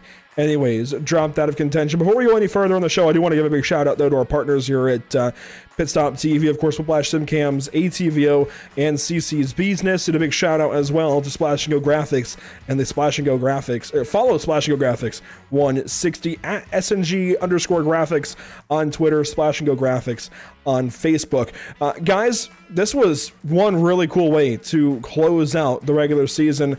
Still a lot of racing to go this season, though. Richmond in 2 weeks' time, that's going to be a wild one. I'm glad Blake mentioned it, because otherwise I was going to have to. This car at Richmond, you're never going to be full throttle. I'll agree with you, only because I've never run Richmond in this car, so I agree. I'll just go ahead and agree. You know more than I do on that one, and I'm sure it's going to be an absolute hassle to drive around there. It's an old surface, if I stand corrected, and you know, this car has way too much torque for its own good sometimes, too much power for its own good at a short track, so it's going to be much different than we saw here and very different from Bristol, so should give us a more interesting race as to who can hold on to their stuff, I guess. Yeah, it's definitely going to be interesting to see how these guys move forward with the rest of the season. 2-week break, then we head to Richmond, and then I'm back in the car at Charlotte. I'm going to be excited for that one. Phoenix up next. I know, Andrew, we kind of talked about possibly running another race, but I mean, hey, these guys have just been on it all the time moving forward, and it's going to be interesting to see how these guys roll forward, especially with going to Phoenix. That's going to be one track that I think is going to do a lot of shakeups. I think this entire playoff is set for a lot of shakeups. Richmond, Charlotte, and Phoenix, that's going to be round number 1, and really your kind of playoff round, if you will. We're going to eliminate 8 cars after those 3 races and send 4 to Miami with a chance to fight for a championship in the Final 4, whatever you want to call it here for the UFL Elite Series. A lot yet to happen. I'm excited. I really don't think there's anything else you can say about it. I'm excited. This is going to be a really, really cool set of playoffs. Let's take a look before we go too much further and sign things off, just in case. This was the picture going in. If I break out my handy dandy telestrator one more time and draw some terribly looking check marks on the screen, let's just kind of index here. So these 3 up top, they're good. Let's consider them in. Chin, yep, he's going to be in. They're locked in. Reynolds locked in. Schwartz, where did he finish this evening? Andrew Schwartz, 18th. I don't think he's going to be knocked out. We'll call him good. Sean Peleg should be good. Nate Stewart should be good. Aaron Smith should be good. He got a ton of points tonight. I think even Andy Trupiano is good enough to call safe. 7th place, I'd call that pretty solid, and obviously, I think even you could say Leighton Sabile got a 6th place finish tonight with the stage points. I believe he got 8 stage points there. He might be solid. Wetz is a little bit of a question mark. I know that he's down there in 25th. And there's also the question mark with what's going on with Brian, because he missed the 3rd race. I believe this was his 3rd race, not to mention if he's going to be running the playoffs. Gabe said that he just needs to finish ahead of Jonathan Taylor by 5 points. He thought he was going to be good there. It's a lot of question marks and a lot of things going on here, Andrew. I don't know when we're going to get that official word from John yet. I think everything is still being tabulated, but based on the fact I don't think Herschel or Taylor took stage points, and Jonathan Taylor finished 23rd. Gabe Herschel finished, let's see, the 07 16th. I think we can consider Jonathan Taylor out, which is a shame considering the start to the season he had. So realistically, it's Gabe Herschel and Chris Wetz. It's a difference of what, 21 points. Wetz finishes 25th. Herschel finishes 16th. That's a lot to ask for. 9-point swing right there. Yeah, it's tough. We'll see what happens here. Like I said, there's a lot of questions with who's actually locked in here. But on the bright side, hey Andrew, you're doing a great job with the telestrator. John Madden would be proud of your work up there. I don't know about all that, but I appreciate your faith in me here. But yeah, I think this is how it works out. So Blake Reynolds should become the number 2 seed over Chase Cabry. I think Cabry and Mercurio should still be okay. Don't quote me on that. I think Mercurio might point his way in even with the 3 missed races if the wins don't count for him. Of course, Ryan Vargas is in, Josh Chin is in. So the top 5 are all good, as we knew. Andrew Schwartz, absolutely good. Even the next 3 behind him, Peleg, Stewart, Smith. Then I definitely say Andy Trupiano is in, Leighton Sabile is in. I think Chris Wetz is going to stay in by just a little bit. Zach, are you seeing anything we aren't? Not necessarily. I'm seeing a few messages pop up in the point standings over there on the Discord for them. I'm not really seeing if these guys have figured it out so far yet, but I do know for certain that it is going to be absolutely insanely tight. I am actually pulling up the starts list right now. Well, I'll tell you what. He hasn't sent the message. John has not sent the message, but I just pulled up the points link, and they are up. They are updated. Brian Mercurio is in regardless of wins. Let's just put that out there to begin with. But with Ryan Vargas having the win to lock himself in, that bumps Gabe Herschel out, and the difference between Wetz and Herschel is just 12 points. Wow. In fact, Herschel and Vargas end up tying, and Vargas would get the tiebreaker. I think that's the better way to look at it. Wow. What a way for this whole regular season to end up going. Corey Heim does get back into the top 20, but his win no longer counts to get him in the playoffs, so he cannot rely on that. So sure enough, based on our telestrator action, let's cross off Gabe Herschel, and that's your playoff field. The 41, 98, 26, 93, 66, 67, 17, 4, 70, 71, 16 to 25. It's My like a goodness. strong playoff field. It really is. It's like alphabet soup over here. It really is a strong playoff field. Mercurio, Reynolds, and Chin, maybe even Cabri and Vargas. Really just your top 5. I think those are your playoff favorites, your championship favorites. I think Nate Stewart can almost be in that category. He's just a hair shy right now because of some of the luck that he's had this season. Melillo is out. So let's see. Then Sabile's in. He very well could be a threat. Trupiano could be a threat. I think the only outliers, I feel like, are Aaron Smith and Chris Wetz. Chris has been uber consistent, hasn't really shown race-winning pace, and Aaron Smith just isn't always there on ovals. Great road course driver, and even a great oval driver, but he just isn't always there. He was great tonight, finished 5th, but he just isn't always there. Didn't get stage points, I don't think. He's got some work to do if he wants to fight for the championship. Those really are the only outliers to me, guys. Let me hit you with a little UFL lore here real quick. We got a couple defending champions here, Brian Mercurio, Leighton Sabile, and of course our most recent champion, Ryan Vargas, in the playoffs. There's one driver that I get nervous racing around sometimes on a flat track, and that's Leighton Sabile, because that man knows how to drive them almost better than anyone else. And he is going to be fighting very hard for a championship. I'm going to keep an eye out for those defending guys, those former winners, former champions of the series, because they know how to win, especially with this playoff format that we've had recently in UFL. So keep an eye on them. Good points all around. And guys, that's going to conclude things here at Michigan International Speedway. It's been a long night of action, really good racing throughout the entire field. And that was a pretty quick race too. Not too many cautions, even though for a little bit there, it felt like it was out of hand. We never got that last yellow. 7 cautions through 80 laps for 21 total laps. Just a really good race. 18 lead changes. There isn't much more you could have asked for, I really think. We had drama throughout. We never knew who was going to win until maybe the last 3 or 4 laps. It just looked like Blake Reynolds' race finally once he pulled away from the 4-car. Great drama in a good way. This was a really good way to close out the regular season. Once again, a big thank you to Splash and Go Graphics for sponsoring this evening's race. The follow, Splash and Go Graphics 160. A big thank you to our partners here at Pit Stop TV, Whiplash SimCams, ATVO, and CC's Business. Closing statements, guys. This is weird. We get to go around to 2 different guys out in the booth this evening. Not just Zach, but also Anthony. Zach, you first. Closing thoughts here from Michigan. I want to see more of this next week. Not next week, next race. I really, really do. This was some exciting racing. Just no holding back. Just going for it, doing whatever you can to point your way in to the playoffs. And I don't know. I loved it. I felt that this was the best race we've seen all season. Guys sliding around on old tires, pulling strategy calls. It felt like a classic NASCAR race to me. I can't wait for the next race. We got to wait another week, unfortunately, until we can get over to Richmond. But yeah, the playoffs, absolutely. This race has me buzzing for the playoffs, basically, at this point, and I can't wait to see what happens. This was one of the best races. I'm a little sad I couldn't be a part of it today. You know, the one race, first race in a long time that I don't show up for UFL, and yeah, it ends up being one of the most exciting ones. Maybe there was a trend there, who knows? But yeah, that was awesome to watch. I kind of like it on this side of things, not too.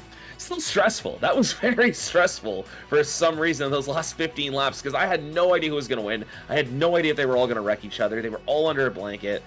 And yeah, put this track on the schedule next season. This is a great decision. John does a great job with the schedule every season, and the last 2 races have been proof that, you know, he's cooking up something special for us. Really solid showing tonight here in Michigan. Let's take a look at what's upcoming here at Pit Stop TV.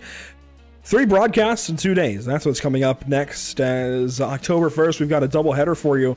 We've got Long Beach with late model stock cars and super late models in a championship crowning event for the Noble Can-Am Series, the final one of the season. Then Sunday, we head on down to Talladega Super Speedway in Talladega, Alabama, right along I-20, and go racing for the Butt Kicker Cup Series for the Shake and Bake Racing League. This is going to be a lot of fun. It's not quite the elimination race, but just before that elimination race at Charlotte, we've got to go through Talladega, the biggest wild card of the playoffs, coming up Sunday, October 1st for the Shake and Bake Racing Butt Kicker Cup Series. Do not miss it. just after the Cup Series wraps up, we're going racing with those guys. Then Monday, we head on out to Silverstone Circuit for the first real updated circuit on our calendar for the SimLab Production Car Challenge, brought to you by Barber Ford.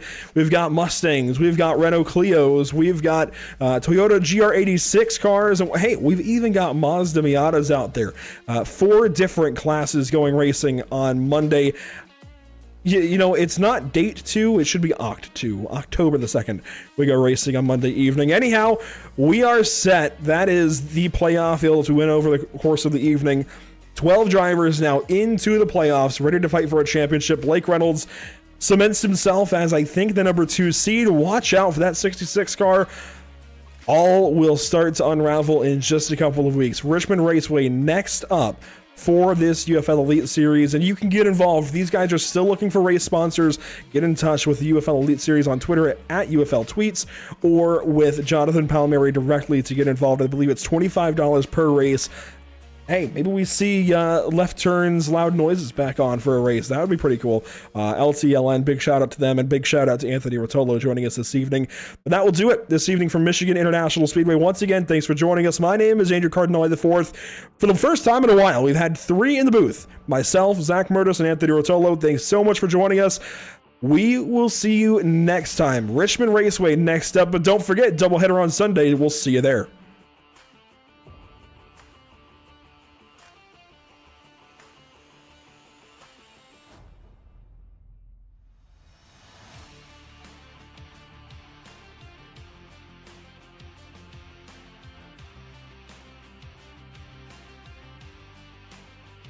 We need to come right back on live. Brian Mercurio has withdrawn from the playoffs.